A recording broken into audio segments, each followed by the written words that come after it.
right now. Your heart is beating. Your lungs are filling with air. Your cells are dividing. That's life. But when did you last actually feel alive?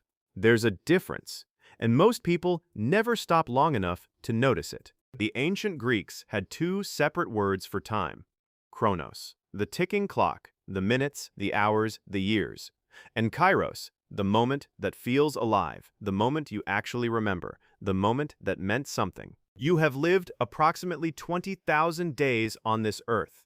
How many of them do you actually remember? Not as a blur, but as a day that felt like it counted.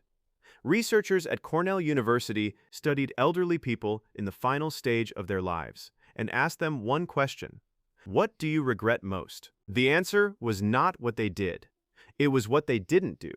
The trip they didn't take. The person they didn't call. The life they kept planning to start.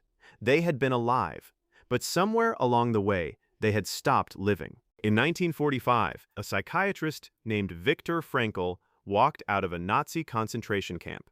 Having lost everything: his wife, his parents, his manuscript, every single thing he owned. And the first thing he did when he was free was sit down and write.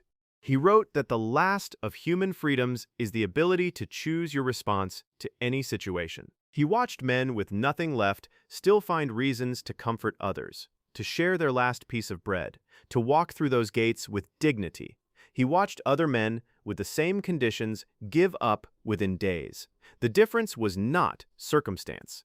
The difference was whether they were just alive or whether they were living. Neuroscientists at Yale published research showing that the human brain physically processes meaningful experiences differently. Meaningful moments activate the prefrontal cortex, the hippocampus, and the limbic system simultaneously.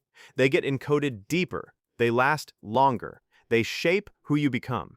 Your brain is literally built to remember life, not existence. Life. But here is what modern life has quietly done to us. The average person spends 7 hours a day looking at a screen.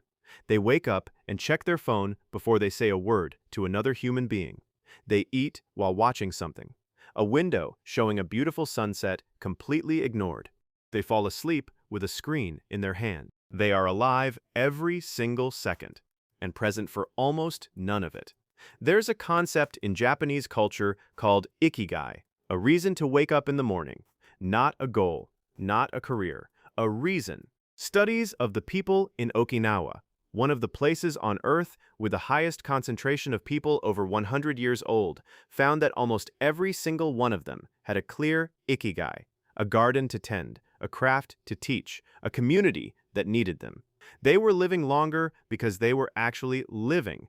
The Stoic philosopher Marcus Aurelius wrote in his private journal, a journal he never intended anyone to read. Alone, no audience, just himself and the page. It is not death that a man should fear, but he should fear never beginning to live. He wrote this as the most powerful man on earth. And he still had to remind himself, you are going to be alive for a fixed number of days. Nobody knows that number. Not you, not your doctor, not anyone. The question that actually matters is not how many days you get. It's how many of those days you actually show up for. Life is what happens when your body keeps going. Living is what happens when you decide to be there for it. The difference between the two is a choice you can make right now, not tomorrow, not when things settle down, not when you finally have time, right now. This moment, this day, this one beating heart is your life. Or it can be. The choice is already in front of you.